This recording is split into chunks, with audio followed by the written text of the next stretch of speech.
I would love to welcome everybody today. My name is Mona Raglow. I'm the Director of Membership and Programming at Central Exchange. And it is such an honor, first of all, that you've taken time out of your day to be with us. And also, we are so grateful for our partnership with AdventHealth. They bring such amazing content to us, and I'm very, very excited about today's program with Dr. Megan Schlick.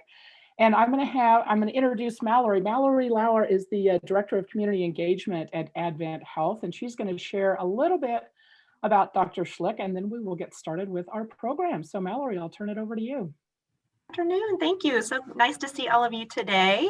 As she said, I'm Mallory Lauer, Director of Community Engagement at AdventHealth, and also the Program Director over our Living and Vitality programming, which is our uplifting and annual conference that we host. We also host wellness events, activities, and more, really with our mission of empowering Kansas City women to live healthier lives, physically, mentally, and spiritually. For those who have attended our Live conference in the past, we're excited to be able to move forward with that this year in a hybrid model. On Friday, October 1st, our guests will have the option to attend either in person at the Overland Park Convention Center or tune in virtually to our 3 national keynote speakers and select breakout sessions. So we're excited to be able to do that. However you engage, I hope you take the opportunity to recharge and be charged as we live with purpose this year. And you can learn more about Live at adventhealthkc.com/LIV. With that, I'm happy to introduce our naturopathic Dr. Megan Schlick. This presentation that she'll give today kind of gives you a taste of the engaging and informative breakout sessions that we offer at the fall conference. Megan is one of our top-rated presenters year after year, and I know you'll enjoy learning from her today. Dr. Schlick has been with AdventHealth for 10 years and is one of the few hospital-based employed naturopathic doctors in the Midwest. She has special training in nutritional medicine, herbal medicine, lifestyle modifications, and is an expert in answering and correct prescribing of dietary supplements, which we'll talk through today. She practices at the AdventHealth Whole Health Institute, where our highly skilled practitioners are trained in the use of functional, integrative, naturopathic, and lifestyle and culinary medicines to help determine the underlying root cause of disease to help you restore or improve your health. So I know we're excited to learn from Megan today. Do try to turn on your video if you can so she can engage with you. And any questions that you have, go ahead and put those in the chat throughout, and then she will take some time at the end to answer those. So with that, please welcome Megan. Hi guys. Okay, I'm trying to be able to see whoever has their video on. Is there anybody in the audience that has their video turned on? I want to see where I can pull you guys up. All I have is the 4 of us. I wonder. And then if you guys want to pull up your chat box and just say hi or something, make sure that that's kind of working for you, because you guys are going to have questions when you hear things kind of crop up. Yay! Thank you, Ashley and Julie. And okay, good. So someone's going to kind of be reading those questions, and if it feels like a really timely question, they might interrupt me and we'll answer that question. Otherwise, I'll leave plenty of room at the end and we'll go over that. So I'm very happy to talk on this subject. It's something easy for me just to speak to. It's things I talk to patients about on a regular basis. And that's what I did. I pulled together all these tips that I feel like I talk to patients about regularly into one PowerPoint. So it's pretty bare bones basic, but I gave this lecture in September, and I've seen so many women who have seen this lecture because it resonated with them. They need somebody to go over their supplements. They have questions on which calcium, or do they need vitamin D? Like all those little questions we'll touch on today. When we look at statistics of people taking supplements, about 50% of us are taking something. And we know that based on these big research trials we do. We know that more women than men take dietary supplements. I think most of us on this call are women. I think I see a few men on there. So you'll still get tips, men, but a lot of the ones I'm talking about might have kind of a female focus. So, we don't all need supplements. Not everybody who leaves my office needs to take a supplement. You got to put most focus on diet and exercise and optimal sleep and healthful social relationships. Those trump a supplement, but supplements can sometimes give you those little nudges to get you to where you want to go. So with that, let's dive in.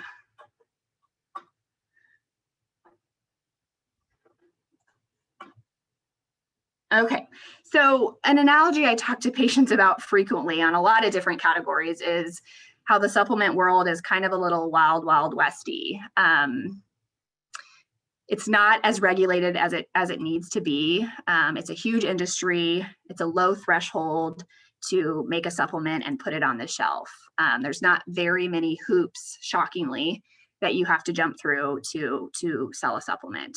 And so you kind of have to have a layer of skepticism and a layer of knowledge of what questions to ask yourself before you just start taking something regularly. Did that manufacturer check the right check boxes to make sure that that product is safe? And did you, with your provider, check even need it? And so we'll go through some of those questions to consider. Okay, so when I meet with patients, these are questions I get all the time. I have high cholesterol. I can't take the statin, or I don't want to take the statin. What can I do instead?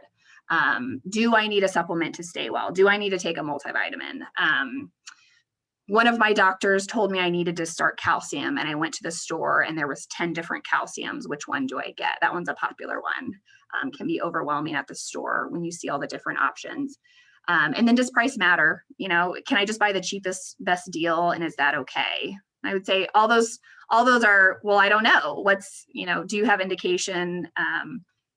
All those sorts of things. So let's look at that.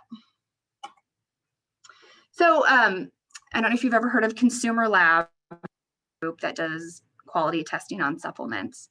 And so they survey their audience every year. And this was a 2019 survey of about 10,000 respondents. And they just asked their readership, what are you taking?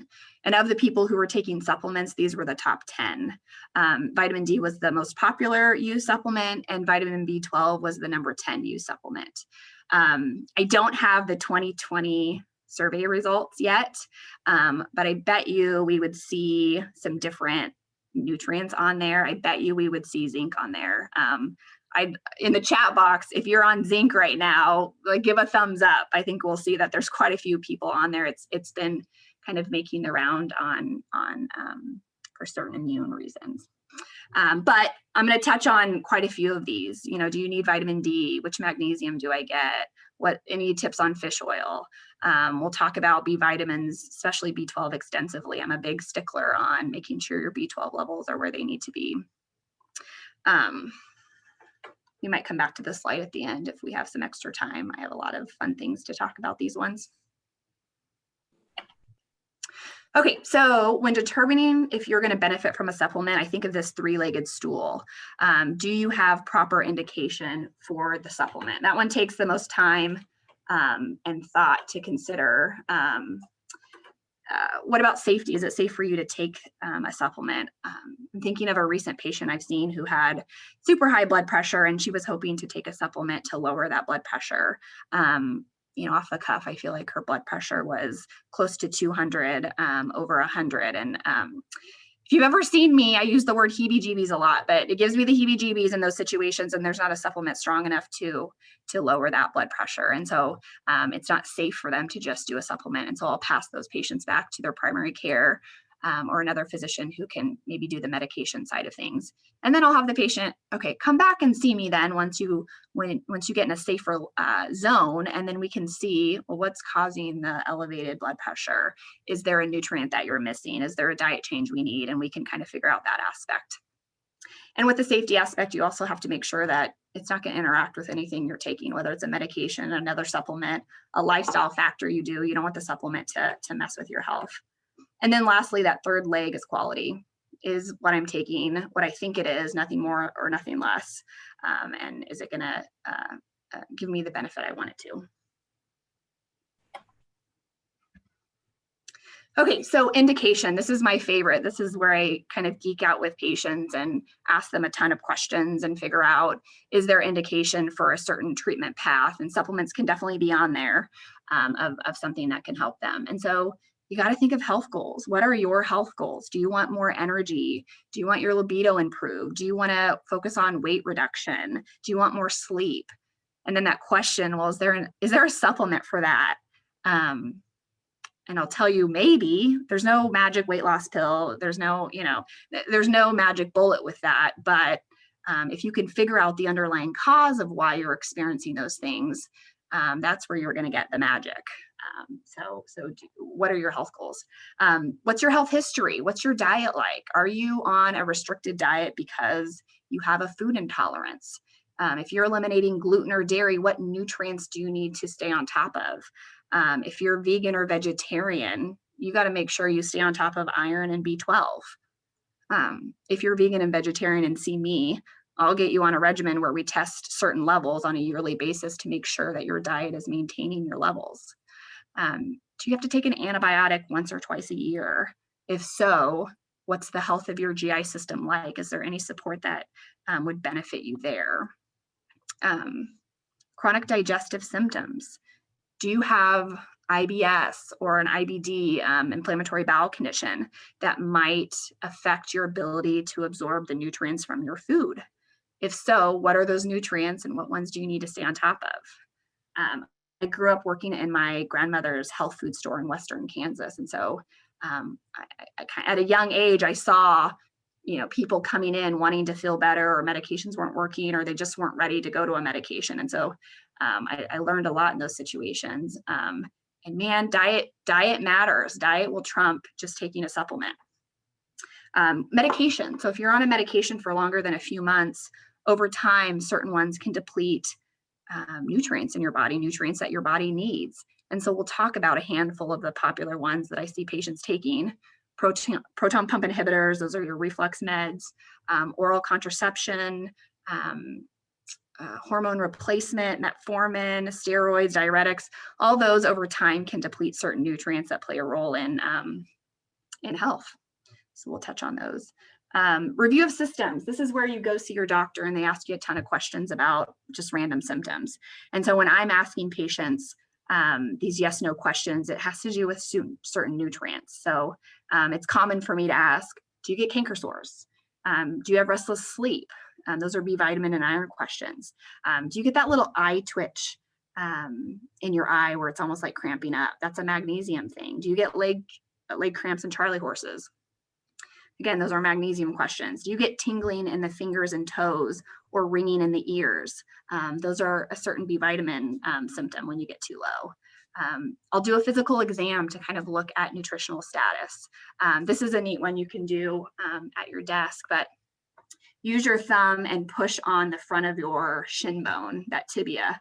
And if it's tender, that's a screen for maybe you need more vitamin D. Do not just go start vitamin D if it's sore.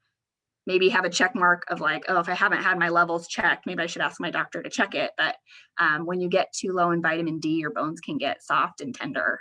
So that's kind of an interesting, easy one to do.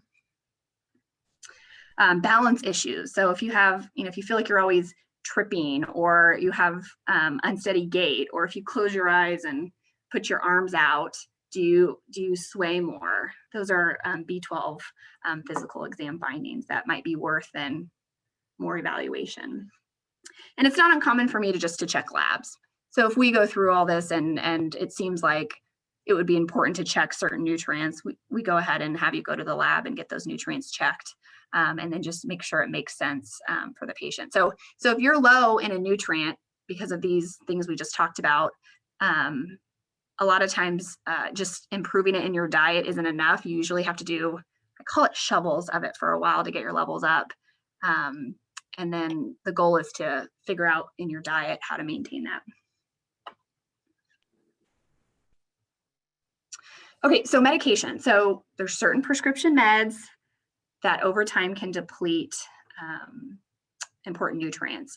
And most providers who are prescribing, they're not necessarily overly educated that this can be a big deal. In certain countries, when you get prescribed something like an acid suppressing drug, your Prilosec or your Nexium, a lot of times they'll screen you for certain nutrients and then monitor those nutrients. We don't have that regimen in the United States yet. If you see a naturopathic doctor, we're pretty good at kind of staying on top of that, or at least considering that. But let's kind of go through this list and see if there's anything that jumps out. So acid suppressing drugs, over time, those can deplete magnesium and B12. Acid suppressing drugs such as Prevacid, Pepcid, Prilosec, Nexium, those are typically some of the most prescribed medications out there. And so those are 2 nutrients you just kind of want to consider and see if you have symptoms that suggest you might be low, and should your doctor check for those. Ladies on birth control, oral birth control, we call it OCPs. Over time, those will deplete magnesium and certain B vitamins. Statins. So statins block an enzyme in your body that makes cholesterol. When you block that enzyme, you also block the ability of your body to make a nutrient called coenzyme Q10, or we call it CoQ10 for short. And so if you're on a statin, usually when you're prescribed a statin, you're kind of on it unless you kind of figure out how to decrease it with diet and exercise habits. But you should supplement with CoQ10. And what's interesting is CoQ10 is the energy driver in every cell in your body, and particularly muscle cells. And so people who maybe get muscle symptoms with statins, I always find it interesting of, oh, wow, what if they were taking CoQ10? Could that decrease that side effect? So kind of just food for thought for those people who maybe haven't done well with statins. Think of CoQ10. Metformin. Metformin, if I had to pick a medication that I said that I was a fan of, it might be metformin. I really like what I see with that medication, but when you take it for a long period of time, it can deplete vitamin B12. And when you get depleted in vitamin B12 over time, you start to get tingling in your fingers and toes. And when you have blood sugar abnormalities for a long period of time, guess what happens? You can get tingling in your fingers and toes. It's called peripheral neuropathy. So then you can see why it just confuses the picture. You know, somebody who's been on metformin all of a sudden tells their doctors, well, my toes are kind of tingling and hurt.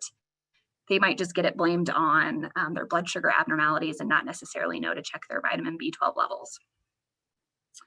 And then women on hormone replacement therapy, or we call it HRT for short, over time, magnesium and certain B vitamins will get depleted. So you might consider either taking a B complex or talking to your doctor about how to screen for those. Okay, this dog, every time I see this video, it brings me joy. I hope it's working for you guys. I had a little Jack Russell Terrier growing up named Eddie, and he was naughty like this dog and would dig holes. And one time he jumped on the counter and ate a whole corn on the cob, and we thought that was going to be the end of him, but he survived. So anyways, brings me joy to see that. But I think of, especially vitamin B12, this analogy of the dog digging a hole in your backyard. There are so many things that have to go right in order for your body to have enough B12. So it can be a popular one that people get low at. If you're willing to, I'd be curious in the chat, is there anybody who's been tested and has been low in B12? And I'll give you a little bit more specifics on how to look for that. But you have to get B12 from your diet. We only really get it from animal sources. So my vegan and vegetarian patients, they have to just really stay up on it. There's something called nutritional yeast, which is kind of a cheese alternative in the vegan and vegetarian world. It has some B12 in it, but otherwise it's hard to get it from vegetarian sources. So one, you have to be eating enough of it. We just went through a bunch of medications, and a lot of them will deplete your B12 levels. So is there a medication you're taking that will deplete that nutrient? Think of your proton pump inhibitors, think of oral birth control, think of hormonal replacement therapy, metformin. Those are the drugs that kind of over time will deplete B12. One that I always forget to mention is stress. If you're under chronic stress, your body will use up more B12 than typical. And we're in allergy. Everybody's allergies are flared up right now. But when your body is secreting more histamine, histamine's that immune component that causes the rhinitis, the itchy symptoms. The body tries to make that histamine more tolerable by attaching a B12 component to it. If you have chronic allergies or just seasonal allergy flares, you'll use up your B12 a little bit faster. And then, do you have a chronic digestive concern or a food intolerance? A popular one is a gluten intolerance, especially our celiac patients, those who absolutely cannot have gluten. Gluten likes to irritate a part of the small intestines where we absorb B12. And so it's not uncommon for us to see our gluten patients need to take B12 for a period of time until they repair that GI tract. And then lastly, with B12, get a lab level done. It's a simple blood test. You know, you can get a lab level and see if you need more. My caveat, this is where you should take notes if you're fatigued or having trouble sleeping, have concentration or focus issues. Get your level tested before you have a blood test for B12. Stop anything with B12 in it. So if you're taking even just a basic multivitamin, stop it for at least a week before you have that blood draw to check your level. If you're taking a B complex, stop it for a week before you have the blood draw. If you take that multivitamin the morning of your blood draw, you're going to get this spike in your B vitamins, but not actually what was incorporated into your body. So you don't want to trick yourself in those rare opportunities. You're able to check your nutrients. And you can use that tip for a lot of the nutrients. If you're going to have a vitamin D level checked, you want to fast from vitamin D. I'm going to be safe and just say 7 days, depending on your dose, but you don't want a supplement that you just took to falsely elevate your level. You want to see what your baseline levels are on that. But so say you get a B12 level back, your doctor's office calls you and says, oh, it's normal. My question will be, well, what's normal? What's my level and what's the range of normal? And so for most B12 levels, the range is anywhere between 200 to about 1,000. That's considered the normal range. See how I did these air quotes? If you have levels under 400, to me, that is deficient and you need to treat it if your symptoms don't even suggest B12 deficiency. If your levels are 600 and below, if you have symptoms that suggest you're low in B12, just take B12. There's no harm in taking too much B12. Your body's going to eventually pee it out. You're just going to make expensive urine if you don't need it. So just know, I think it was last week or 2 weeks ago, I saw a patient for the second time. I hadn't seen her for years and years. And she came back and still had B12 levels that were, I think they were like in the 300s, and she was chronically fatigued. And she's like, well, no, I got them retested and they're normal. And I was like, no, like, please look at your level if you get your doctor to check it for you and make sure that it's optimal for you, not just in the normal range of what the lab considers normal. If there's any questions on B12, this is a popular one. Okay, I see somebody asked, what foods are rich in B12? So animal products. Animals are where we get B12. So meat sources, seafood, chicken, beef. Like I said, we get a little bit from something called Nutritional Yeast, which whoever is the marketer behind that needs to change the name. I feel like it's an underutilized food item. Another thing with B12 is if you're on an acid blocking medication, those acid blocking medications, they mess with your stomach's ability to secrete certain enzymes to digest proteins. And so if you're on something like a Nexium or a Prilosec, you might be eating enough B12 in your diet, but that medication is inhibiting your body's ability to pull it away from that food. And if you don't pull it away from that protein food item, then it's not going to be absorbed lower in the GI tract. So again, just another, if you're on an acid blocking medication, maybe you need it, but maybe ask some more questions as to staying on top of those side effects. So B12 or coenzyme B is not really doing. Ka, you might ask that question a little bit differently, or we can touch on that at the end. Something I didn't mention about B12 that I'm a stickler at.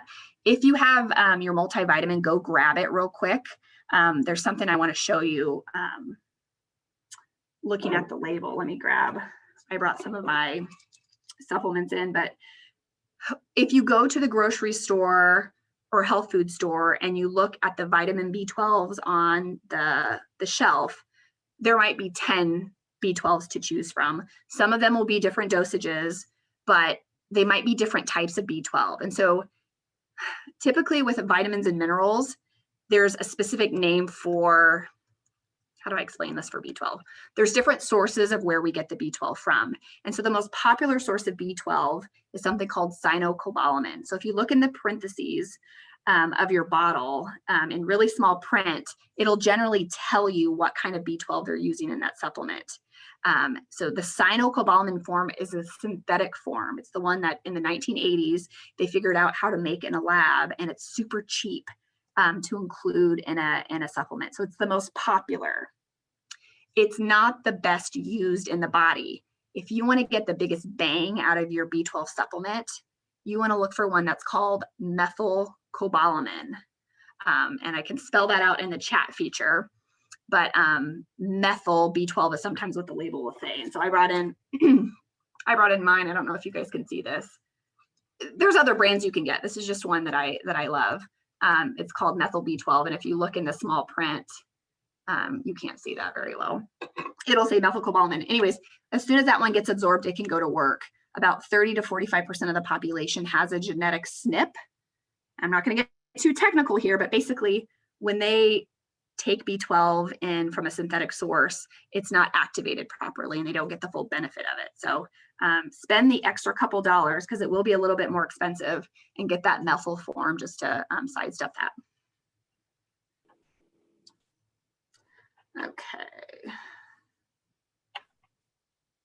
Okay, that second leg of the stool, is it safe for me to be on this supplement? So, you know, you got to look at medication interactions. We want to definitely make sure that if you're on a prescription med that needs to be there, that a medication isn't going to mess with that. I think of our oncologists here at AdventHealth. They're so great, and they realize that patients are on supplements, and they send patients to my office to make sure that they're not going to interact with their chemotherapy regimens. They're not telling them to stop. They're saying, well, go to somebody who knows what they're doing so we can make sure that there's no interactions. I see a lot of breast cancer patients, and a lot of breast cancer patients, when they get done with treatment, they get started on a medication called tamoxifen, which has some pretty great research on it, but it can cause women to have hot flashes that are really irritating, and women threaten to, I'm going to stop this medication, and these hot flashes are terrible. And so that's a big reason why they then end up in my office. How can I treat these hot flashes, but yet stay on this prescription medication? Well, what's interesting is one of the popular herbs we use for hot flashes is called black cohosh. It works okay. I have some other tips and tricks for hot flashes, but that's a kind of a commonly known herb that can work for some women for hot flashes. But that herb blocks some of tamoxifen's actions. So that's an example of one that we don't want to do that one together. If you're on other medications for breast cancer, we potentially can do it, but it doesn't work well with tamoxifen. So I always hate seeing women come in on supplements that they've been on for years alongside something like tamoxifen, and it just, I want them to have that full benefit of a drug like that. Let's kind of go through a list of common ones I talk to patients about.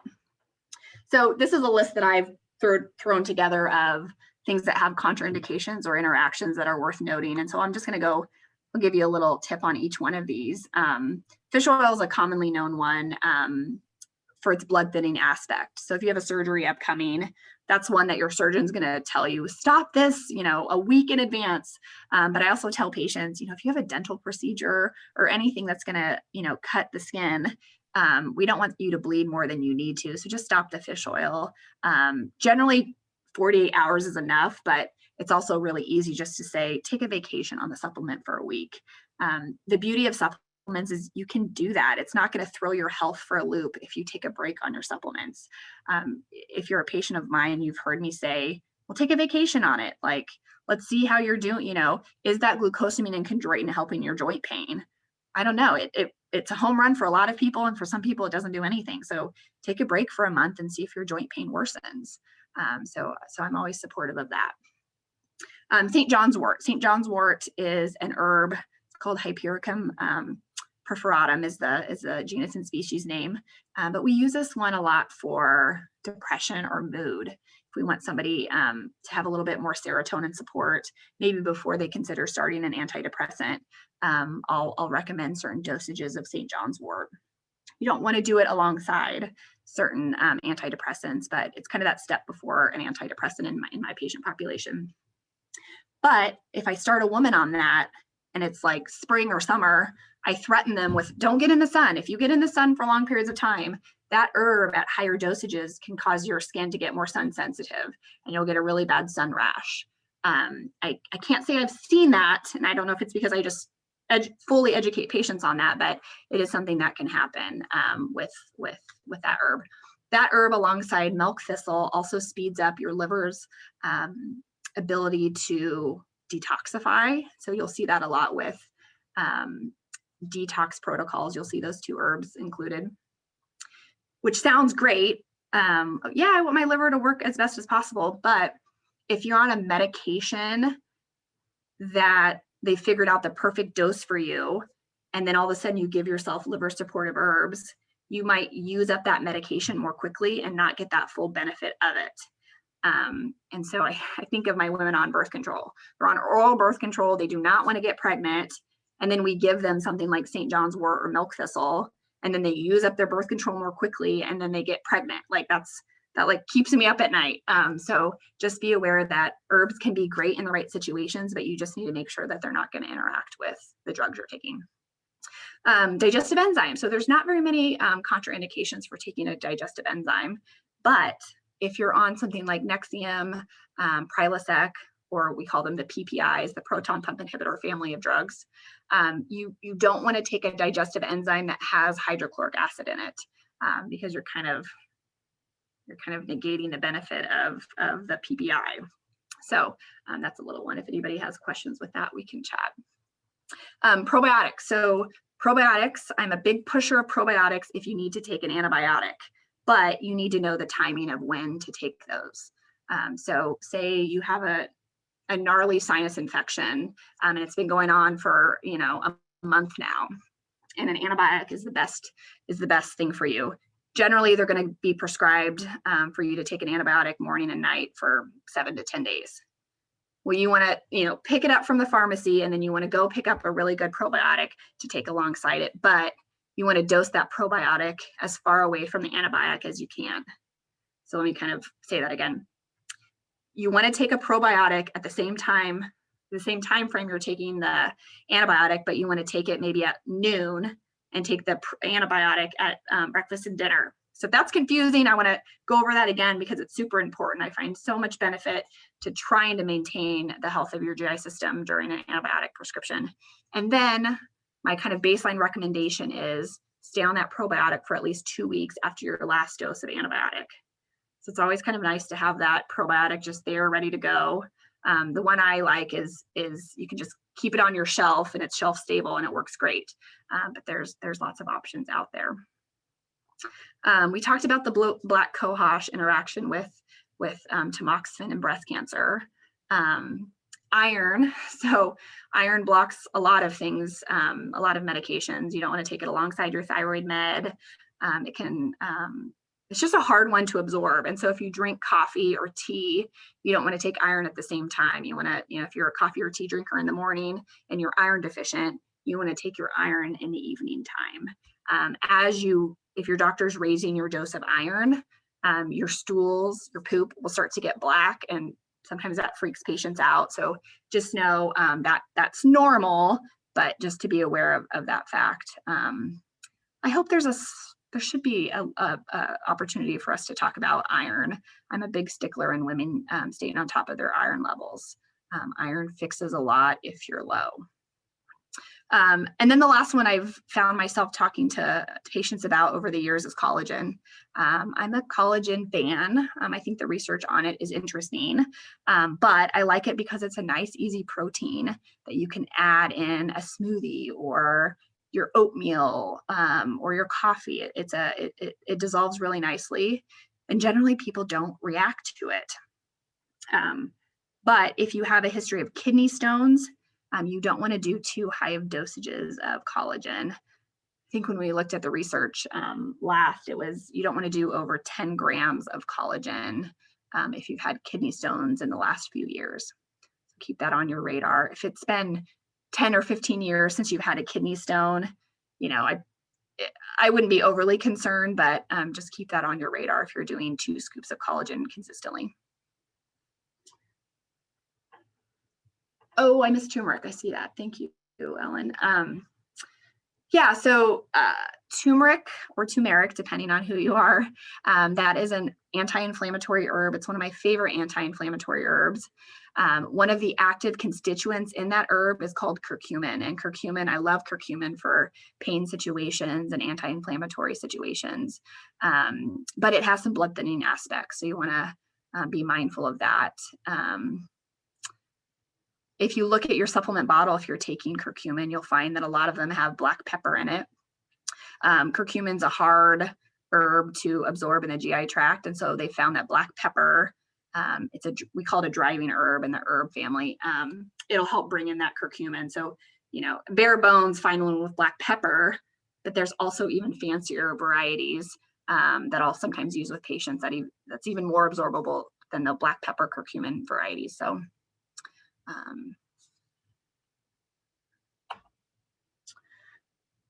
Okay, so looking back at that top 10 supplements that patients are taking, if you recall, vitamin D was at the top of the list.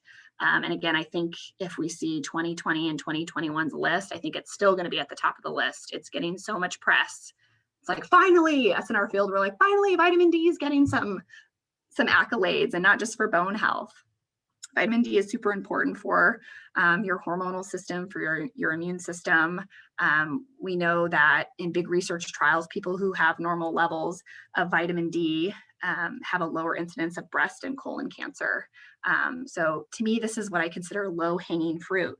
This is something that's easy to stay on top of.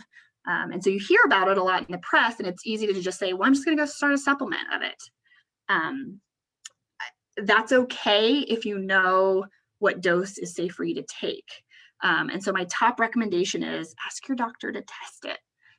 Get your level tested. That's the best way to see what sort of level you need to take to maintain your normal level or to get your level up, and go from there. If I don't know anything about your health and I have to make a guess on what vitamin D you should try to take, a 1 to 2,000 IU dose, I have no concerns with that. Like, you're not going to overdose on that dose. But my comment would be, you probably need more, but I can't say that until we see what your blood level is. And I'm not shocked. I mean, I test vitamin D all the time. It's so impactful for certain conditions. And so I'm never surprised when I pick it up low in patients, even patients who are, well, I'm outside in the sun all the time. It still is low in those patients. So ask your doctor for that.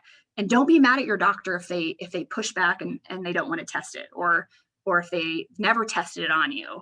I hear that a lot, where patients kind of get mad at their primary care. Well, why did they test it? It's so important. A lot of times it's an insurance thing, insurance, and really a Medicare thing, which we won't get too far into. But at this point, insurance really only wants to cover it if you have osteoporosis. Or if we have a known deficiency in vitamin D, and you don't know you have a deficiency until we get that initial blood level. And it can be an expensive test if your insurance doesn't want to pay for it. So I think primary cares have gotten burned of maybe mad patients getting bills from their lab for the vitamin D test. So I guess I'm just promoting, if you have extra funds in your health savings account and you can get a vitamin D level completed, get it done, at least see what your baseline is. And then if you're low, you'll have a better chance of getting reimbursed if you have a good insurance plan. Because this goes without saying, you can overdose in vitamin D. If you just go to the store and start, I'm going to say like a 10,000 dose. Those are generally the patients I see who overdose. And you take 10,000 IUs consistently for 6 months or more, and you don't recheck your level, you're going to get too high. And when you get too high, it causes other problems. So if you're low, go back after taking a supplement for 3 months and have it rechecked to prove that you've been optimized. And remember that rule of thumb: if you get a vitamin or a nutrient checked, take a week break off of whatever supplement you're taking before you have that blood draw, so we can really see what your body has built up to be. I brought my vitamin D supplement in. I'm not overly brand specific on vitamin D. So don't think that this is the only one, but this is a brand called Metagenics. And I just want to show you. I'll have patients try to get soft gels. I don't know if you can see this, but these are a little red, but they're oil filled. So vitamin D, again, is in the fat-soluble family of vitamins. And so it needs a little bit of fat or oil to absorb it, basically to take it in your GI tract. And so when you get them in the soft gel form, you might have better absorption. Liquid form a lot of times is in an oil base. That's because it's fat soluble and you'll absorb it better. If you say, oh no, Megan, I have a capsule or it's a powdered form of vitamin D, this is junk. No, that's not what I'm saying. If you have like a tablet or a capsule, just make sure to take it with one of your meals. One of your meals is going to have some fat in it and you'll absorb it just fine. Vitamin D3 is generally the only one you'll find over the counter now. Vitamin D2 is the one that it's not as active or beneficial in the body. Okay, is there any questions on vitamin D? Let's see. What should you look for when selecting a vitamin D supplement? So, like I said, I test vitamin D a lot, and so I'm really well versed in how to get those levels up. If, let's say your level is, let's say you get your level back and it's like 27. At that point, I would have somebody pick up a 5,000 IU dose of vitamin D3, and I'd have them take it for 8 to 12 weeks. I'd have them take a break for a week, and then we would test their levels again. I'm not overly brand specific on vitamin D. There's certain nutrients that I get really picky on which brand you're going to get, but we'll go over some websites that you can go to look at purity and quality standards and what kind of little stamps on the bottle you want to find a good brand. But if you go to Sprouts, Whole Foods, Natural Grocers, they typically do a good job of making sure those manufacturers have jumped through the right hoops. And I haven't been burned yet on that low dose. When you go higher dose vitamin D, so closer to 10,000 IUs a day when your levels are super low, then I get more specific on get this specific brand. And we're not going to go necessarily into what brands those are, but talk to your provider about that. Oh, Ellen, what did Ellen say? Do you have to separately ask for vitamins to test, or can you ask for a complete panel to be run? Oh, that's such a great question. I think it depends on your primary care of what kind of response you're going to get from that. I'll commonly order what I consider a nutrient screen on patients. And definitely if you come to me and you say you're fatigued, there's 3 nutrients that are on my radar to check: a vitamin D, a vitamin B12, and an iron test called ferritin. Those are like the top 3 nutrients that I find are low and are so impactful if they're low and we improve them. And so you kind of have to know what you're asking for. I also am pleasantly surprised by some of the primary cares and just already ordering those. They're not necessarily trained in medical school to check those, but they're getting more educated to find that that's beneficial. But if your primary care won't order it, just come see somebody like me and we'll get them checked. If I showed you the lab manual of all the different vitamins and minerals you could check, I mean, every single one is in there. And I don't want to say it's a waste of money, but I don't trust a lot of them. I don't feel like the labs are kind of up on adequately checking some of these, but I do trust the B12, the ferritin, and the vitamin D. Okay. Oh, where do we get vitamin D from? So we call it the sunshine vitamin. We really get it from being outside in the sun. The sun hits our skin, that activates a set of biochemical reactions in our body where we make vitamin D.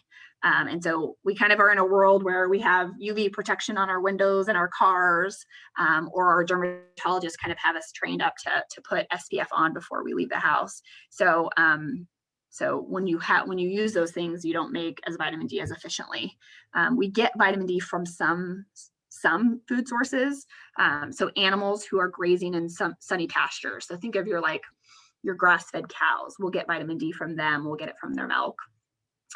Salmon swim in shallow streams. And so they're getting sunlight exposure. And so they're making vitamin D, and then we get to reap the benefit by eating the meat. And the only vegetarian source I know of that has an okay source of vitamin D is mushrooms. And so our vegetarians, we want them to eat mushrooms somewhat regularly. A little trick I learned at a continuing education conference in the past few years is you can buy button mushroom, whatever mushrooms you like, put them on a sheet pan and put them in a safe place in your backyard where animals can't get to them. And vitamin D have a similar mechanism to making vitamin D. So when the sun hits the mushroom, it activates their, it basically boosts up their vitamin D production. And so you can do that, set them outside for a couple hours and then bring them in, put them back in your paper sack, and then cook with them, and they'll be a little bit more boosted with D. Now, I mean, I could do a whole lecture on medicinal mushrooms, but somebody asked a question, is there any particular kind of mushrooms? Not that I've just been taught all the mushrooms will have some vitamin D in it, but when you look at different immune benefits, there's different mushrooms for different immune system benefits.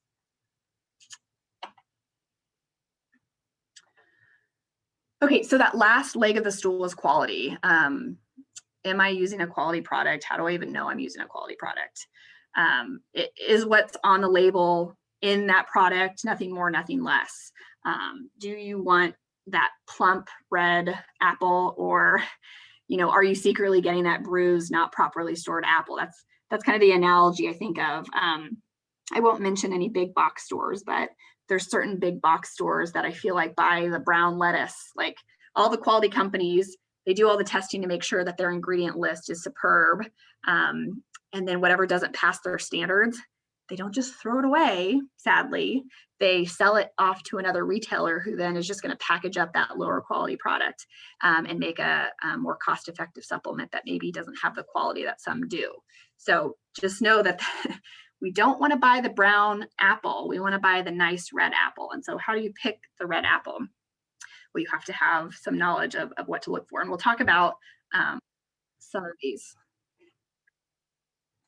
Sorry, guys, there was an alert on my computer. So fish oil. So this is a popular fish oil in years past. I can't say that I've seen this patients bringing this one in recently, thank goodness. But if, the untrained person might see this and say, oh, look, that's wild Alaskan fish oil. I know I'm supposed to get wild caught salmon. That sounds great. If you look, it's got over 1,000 milligrams of fish oil. Maybe omega-3s, you kind of have to look a little deeper. The goal is for a maintenance dose is to get 1,000 milligrams of omega-3 fatty acids. If we have time, I'll talk to you a little bit more about how to confirm that. But you see on this label, it says USP. USP is a certification program to make sure that they've gone through the right hoops when they manufactured this supplement. So sounds great. I bet that bottle's like, I don't know, $12 or $13, which is a great price for fish oil. But I don't know if anybody can tell why I might not like this fish oil. Feel free to guess in the chat box of why my flags are up on this supplement. But I don't think anybody knows why. You can see the fish oil capsules through the bottle. It's a clear bottle. Oils in general, especially fish oils, are super sensitive to light and they'll go rancid really fast. And so I don't know where this bottle's been, but I guarantee you light has touched it. And is that quality, now that it's been sitting on the shelf for as long, is it where it needs to be when they first manufactured it? So rule with fish oil, never buy a fish oil where you can see the capsules through the bottle. You wanna get like a bottle that's got the darker protection on it, or just has, this is my favorite. I shouldn't tell you brands, but this is like the leader in fish oil, Nordic Naturals, but they just use a white bottle, probably cheaper than the glass. Okay. I lost track of time. Oh my gosh, we only have 10 minutes left. I want to have enough time. We'll kind of get through these last bit of slides and leave room for questions. But so fake supplements on Amazon. This is one that's worth spending a little bit of time on, but Amazon tries to do their best at making sure their products are what they say they are, but there is case reports where somebody goes on and buys a supplement that they think is, for instance, this one's Align. Align is a popular probiotic. The Align company did not like Amazon selling their product. They did some testing on ones that they had bought on there, and it wasn't the Align probiotic. And so there's people have printers. People can make a label look pretty close, or people on Amazon, they're not storing it properly. Who knows if it's been in a hot garage, and is it expired, and has it been opened? All those little bits of things. With that said, there are certain brands that I do trust getting on Amazon, and I try to educate patients on which ones those are. So just have a layer of caution when you're getting that free shipping via Amazon, and make sure you're getting it from a good source. Tainted products. So these are supplements that unfortunately have been found to have drug components in them, or scary things in them. And the most popular products on the market for that are kind of in your libido or sexual enhancement products, your weight loss supplements, and your muscle building products. And the remaining were small amounts of supplements that had steroids and anti-inflammatories in them. What I tell patients is, if you buy a supplement for one of these items and it's in a black container, or it's got skull and crossbones on it, or if it's got like some words like extreme or super or macho, my flags are up, and maybe talk to your doctor to make sure it's legit and it's doing what you want it to do. Purity and quality testing. These are 3 organizations who do the certification process for supplements. And so it's nice to know if a product has the USP label on it or the NSF label. That means that they've went through the right manufacturing process. Consumer lab is that lab to make sure that what's on the label is actually on the label. And so they'll do, your top 10 calciums or magnesiums. And so that's a nice resource. I want to get through this calcium, guys. I think you guys will find this beneficial, but calcium is overwhelming for women. They go to the store, there's way too many calciums to choose from. Which one do they use?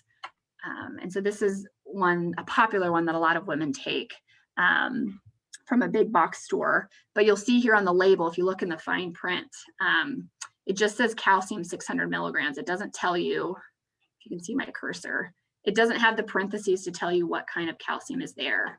And so you have to kind of do your research to find out what kind of calcium it is. And so if you look at the ingredient list, which is even smaller print on the bottle, you'll see that it's calcium carbonate. So calcium carbonate is one of the, I don't want to say worse, but it's not a good absorbed form of calcium. If you have osteopenia or osteoporosis, that's not the calcium for you, especially if you're also on a Nexium or a Prilosec. That will definitely not absorb very well. And so my general rule of thumb is, if you don't know, get calcium citrate. There's exceptions to that rule, but generally speaking, calcium citrate is a much better absorbed form of calcium. And you can find that over the counter. You just have to look and read the small print.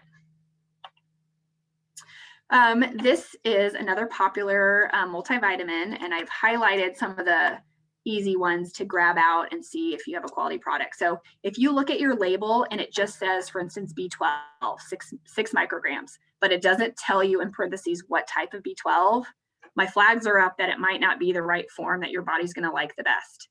Same with calcium. This is calcium 200 milligrams. It doesn't tell you what kind of calcium. Same with magnesium. Doesn't tell you what type of magnesium. You have to look through this small ingredient list to pull out what kind it is. So I don't want to say that they're being like tricky, but I think that they are. There's plenty of room on this line for them to have put it here. But you'll see here, the top ingredient in this product is calcium carbonate. That's that calcium that's not a absorbable form. And some people with calcium carbonate will get constipated because it's not absorbed. I can think of a couple patients where they came to me with chronic constipation, and we looked through their supplements, and they were taking quite a bit of calcium carbonate because they had a bone issue. And we had them take a vacation on it for a month, and bingo, their constipation went away. So if you're taking the right form of calcium, it should not cause constipation. Magnesium oxide. Magnesium oxide is a poorly absorbed form of magnesium. My neighbor just texted me literally an hour before this presentation saying that her doctor wants her to start magnesium oxide for headaches. And I was like, no, I don't know, like magnesium oxide, it's not pulled into the GI tract efficiently. And if anything, it causes loose stools or diarrhea. So if you have constipation, take magnesium oxide. But if you want that benefit for muscles and headaches and migraines, you want to use magnesium glycinate form. And if you go to the pharmacy, you will have a hard time finding that form. Most of the pharmacies in town, all they carry is magnesium oxide, which don't know why, but if you go to like a Sprouts, Whole Foods, Natural Grocers, you'll find a few varieties of this magnesium glycinate, and it will be a little bit more expensive. But if you want that bang, that relaxation benefit that you get from magnesium, that's the form you want to use. Guys, I'm sorry, we're probably going to go a little bit over. So if you have any pressing questions that you wanted to ask, put them in the chat feature and I'll figure out how to answer them for you. The last thing that's important to discuss is using the right ingredients. And so that's kind of what we were touching on. If your doctor wants you to take calcium, your next question to them should be, well, what kind of calcium and why did you pick that form? And have that answered in your head when you go to the store of which one to look for. And so I have this little cheat sheet. So if you have a pen and paper, this is kind of a nice popular nutrients that I use and what forms to look for. So for calcium, generally speaking, calcium citrate is going to be a better choice. Out of the magnesiums, look for the magnesium citrate and magnesium glycinate. And the vitamin B12, I'm a fan of the methylcobalamin form versus the cyanocobalamin form. So if you're not getting that big bang from your B12, I'd urge you to try the methyl form, and you might notice a nice difference in that.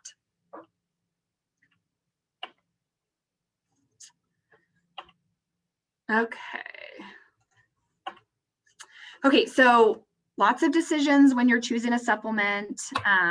It's very confusing. I hope I've kind of given you some little tips on certain popular nutrients, but talk to your trusted provider about it. If they don't know about supplements, you come see somebody like me, come seek out somebody who knows what they're doing with supplements. Don't make expensive urine. Don't spend money on supplements if it's not offering you benefit, and just individualize it to you. You know, if you come and see me and you're on a tote of supplements, I probably could find a reason why you're taking each one of those, but that's not the goal. The goal is to individualize it to you, take only what you need, and figure out what things in your diet or lifestyle you can change so that you don't have to rely on a supplement ongoing. Think of that three-legged stool of indication, safety, and quality. And like I said, talk to somebody who knows what they're doing with it.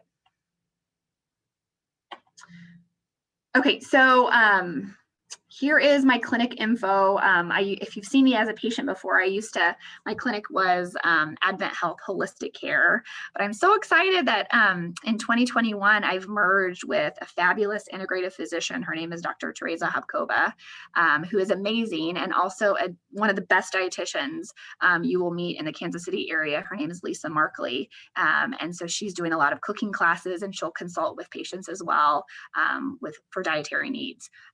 And so if you have any questions on that, we have a website, but I think Mallory might put a link in the chat feature of where you can look for Lisa's cooking classes. She does this really cool one I want to give a plug for. I think it's on Thursdays. Lisa, I don't know if you're on here, but correct me if I'm wrong, but she does a family cook along. And so it's virtual now. Soon, I'm sure it'll be in person, but she sends you the grocery list ahead of time, earlier in the week, gives you a chance to grocery shop and get all the ingredients. And then everybody kind of sits on a Zoom and you cook along with Lisa, and she gives you tips and tricks, and she just does awesome recipes. And so I feel like that would be a fun date night for a group of women or your spouse or your kids to do alongside. So look for that class. But I will turn it over to you, Mona. And if there's any questions that we want to answer, we can do that. Wow, Megan, I don't know about the rest of you, but I have like a whole page of notes here. This is amazing. Thank you so very, very much. I do know somebody did put a note here in the chat asking about what an appointment with you, what would that look like? And I trust that your contact information, let's see. Yeah, you can always call our clinic, and our wellness navigator, Kim, is great at answering some of these questions, but it depends on what you're coming to me for. So I see a vast array of patients, either those patients who are generally well, they just want to stay well and optimize their health. And those patients will bring in their labs from their primary care. They'll bring in their supplements. We go over diet, and we kind of just see if your plan is individualized for kind of ongoing health, or is there anything further we can do? The bulk of my patients are patients who don't feel well. they're fatigued, they're not sleeping, maybe they're trying to lose weight and they can't figure out why they're not losing weight, or maybe they have a chronic digestive symptom they can't figure out. And so I'm doing a lot of workup, just trying to figure out the whys of those patients. And then figuring out, is a natural treatment for them, or do we need to pass you off to a primary care or specialist for maybe a discussion for prescription meds? So I'm kind of just that champion trying to figure out the whys. Why are you fatigued? Not just here's a medication for this supplement or for this symptom. We all need a champion like you in our court, helping us along with the, if anybody's walked into Natural Grocers into their supplement section lately, it's like, wow.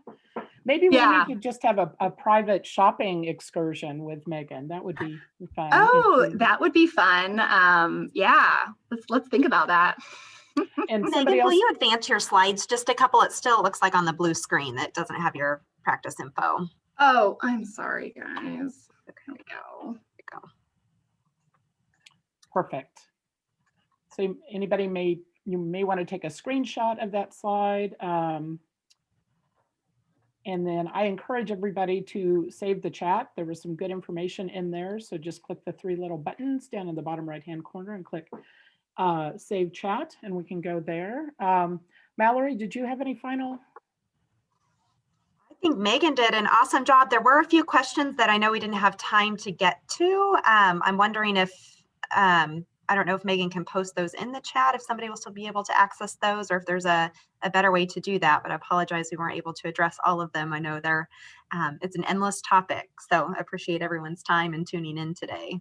Absolutely. Mallory, I'm happy to stay on for a few more minutes. I have patience in a little bit, but Deanne, she had some good questions I'm happy to kind of go through. So can I do that? Yeah, absolutely. I'm good. We can absolutely keep it open. For those of you that have to leave, thank you so much for being here today. We're very, very grateful. We're especially grateful to our partnership with AdventHealth and Megan and Mallory for being here today.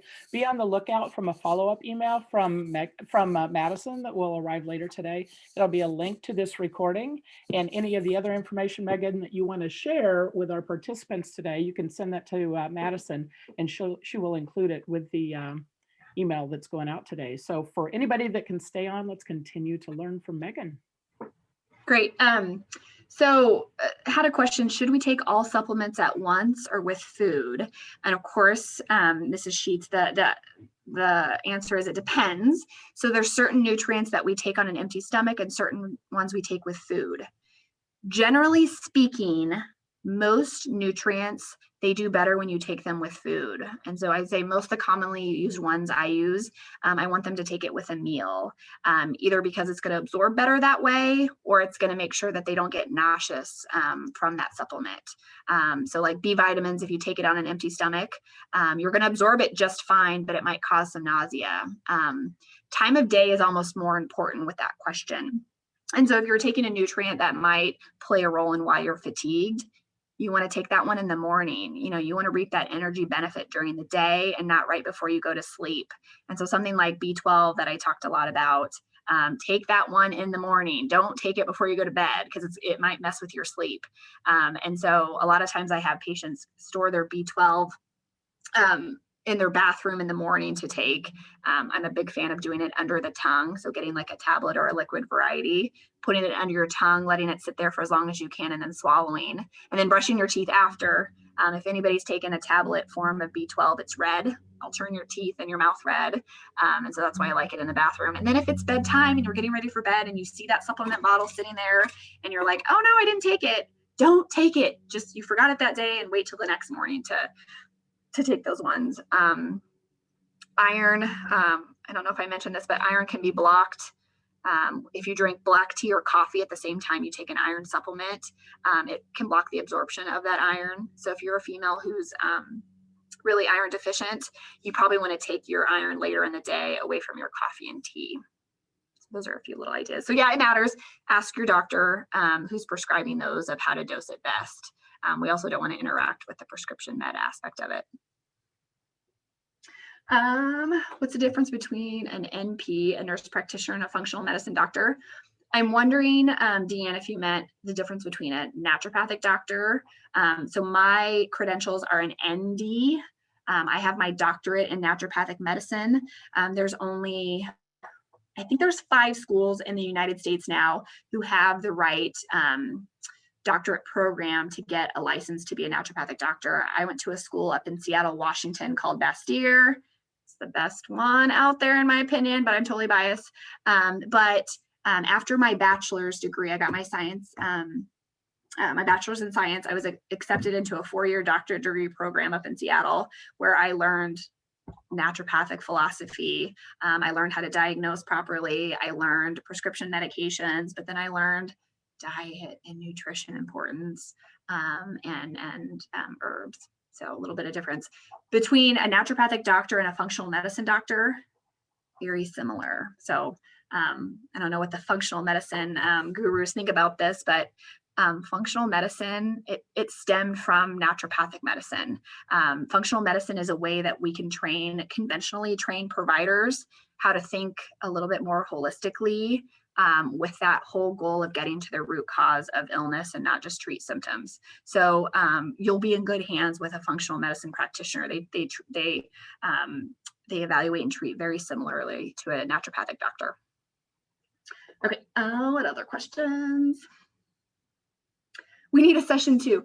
Yes, we do. And maybe I don't jam so much into that session and we can whittle some things down. Maybe I've got them all answered. Megan, there were a couple kind of early on. One, I know Kelly had asked about Kenko, and if you have any thoughts on that, if you've heard about that. I do not know what Kenko is, but patients always educate me. Yeah, I'm guessing it's an herb. But yeah, I don't know anything about that one. About taking probiotics daily, if that's okay to do, if you touched on that. Yeah, so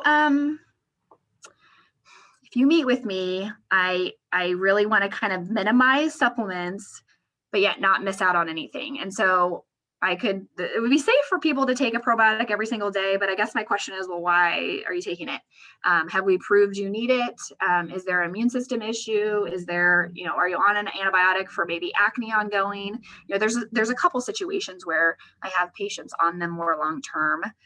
For general health, I mean, maybe, but again, I want there to be indication that your history mount up that it's worth spending the money on a good probiotic every month. The probiotic I use is so good quality that I'll have somebody take it regularly at the beginning. And then as we, figure out that best path for them, eventually they can just take it, 2 or 3 times a week and get benefit. Then eventually we say, let's pull it for a few months. And I bet you're going to be fine. So I think it depends on you and your health picture about that. B12 is, you can absorb it without food. So it's water soluble. It's in the water soluble family of things. And I generally have patients do it straight under the tongue in the morning. The one I use is a tablet. And that one shouldn't cause nausea. When you do like a B complex, you can take it on an empty stomach and it'll absorb just fine. But when you add in all those other B vitamins, it can cause some nausea. And so people will handle it better. They'll enjoy it better if they take it with breakfast. Sometimes when you take a B vitamin, you'll get really neon yellow urine. And I don't know, I think it's telling us that you did absorb it, but then it got packaged up and you urinated it out. And so at that point, there's probably one of those B vitamins that your body doesn't necessarily need, but it's tricky to figure out which one it is because a lot of them cause that yellow urine. So just an interesting tip if you've noticed that. Sometimes when I take my multi, that's how I remember I took it, as if my pee is really yellow. So it's kind of a neat science experiment. We talked about turmeric. Vitamin D3, we talked about. Vitamin D3 is the one you want to get. I think you just got to figure out what dose you want. What should your vitamin D level be? Marilyn asked. So if you look at what the lab says is normal, it's anything between 30 and 100. I like it closer to 40 and 50, not because there's this added health benefit, but it'll give you a cushion. And there's no harm in getting it a little bit higher. I got exhausted for years just trying to keep people just barely above 30. And it's like, we can go much higher without any issues. It's just, there's no necessarily health benefit of getting it closer to 100, at least not in the research I've seen. Some integrative practitioners, they, for some reason, want their patients to be closer to 100, but if you can get at 45 to 50, I'm happy. And I feel like your symptoms are going to improve at that point. If you're just over 30 though, that's the sweet spot when you look at the research. If you have seasonal affective disorder, again, get it closer to 50 and you're going to like how you feel a bit better. And if you're overweight, you probably need a little bit higher levels because we store vitamin D in our fat cells. And so if we have a little bit too many adipose cells, we'll kind of hide that vitamin D away. And so sometimes we need higher dosages in those situations. But get your level tested. If you have extra funds and you're not going to be totally shocked by lab charging you for that vitamin D, get your level checked and know where you stand. Kind of on the cost thing too, Megan, just as far as how, insurance works with your services and what to expect from a payment standpoint if somebody sees a naturopathic doctor or integrative medicine provider. Yeah, so it depends on what state you come and see somebody like me. So in the state of Kansas, we're a licensed profession, but we're still not credentialed with insurance. And I say that people sometimes don't like hearing this, but I don't necessarily want to take your insurance. I want you to get as much coverage as you can for the services, but if I started taking insurance, I would only be able to see you for 10 or 15 minutes. I would have to load up my patient to make things work. And so I need to sit down with you for an hour, and insurance doesn't want to pay for an hour of my time. So I apologize for that aspect, but you have to pay cash, use your health savings card to come see me. If we do labs, we can push those through your insurance. And I have a husband who's really stickler on, use your insurance for whatever you can. And I think that because of that, I'm really big on when I order labs, we try to get as much lab coverage as you can for it. I want to put a plug in for a test I do. I do a food intolerance blood screen for a lot of my digestive patients, my patients who can't lose weight, although they're doing all the right stuff. My patients who have skin issues, I'll do a food intolerance test. That one doesn't get pushed through insurance. And so that's a little bit of out-of-pocket cost. But otherwise, when I do hormones or thyroid or nutrient testing, I push that through your insurance as best I can. Call our office if you have questions on kind of fees and things like that. But if there's any other specific questions, I can answer those. And I think the last one I see coming in anyways is recommendations for trusted websites or books. Oh, I'm in my office, so I should grab some of my favorite ones.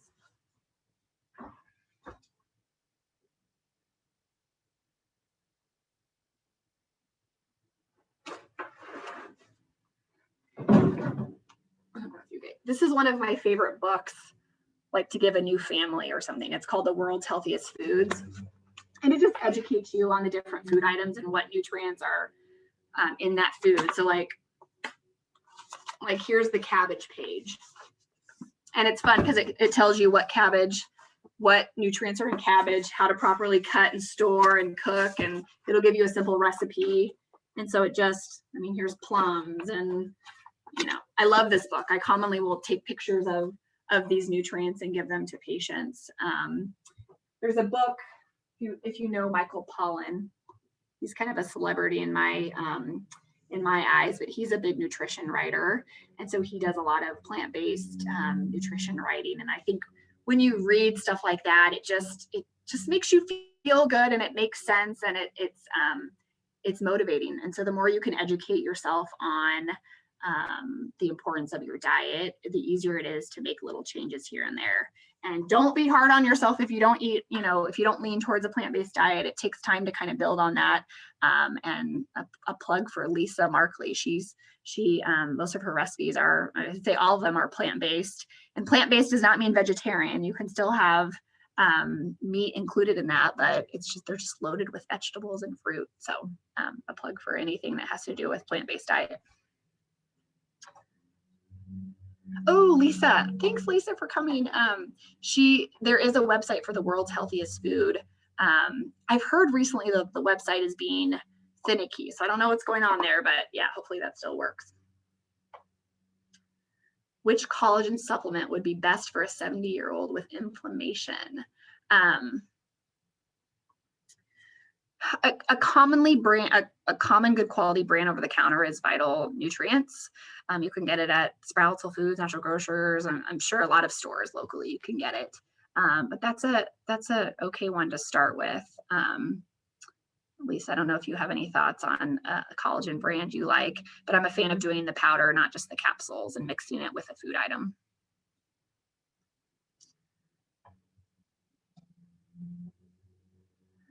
All right, I think I touched on the questions. So if there's any more, you can always call our office and leave an easy question with our front desk, and we can always email you back or something, somehow get you answered. But it was nice to be with you all, and I look forward to the next time you guys invite me to come talk. I love this group. Well, consider it an open invitation on behalf of Central Exchange. We will be in touch to get you back on the calendar. This is one of the most popular programs we've had. So again, thank you to AdventHealth, Megan. Thank you for your brilliance and openly sharing all of your experience. Mallory, thank you for being here on behalf of AdventHealth. And again, be on the lookout for an email from Madison later today. There is a short survey, and we always love to hear your comments. And then, of course, you'll have a link to the recording to go back and re-listen to all the things that we didn't get to write down. So thanks again, everybody. Have a great day, and we will see you soon.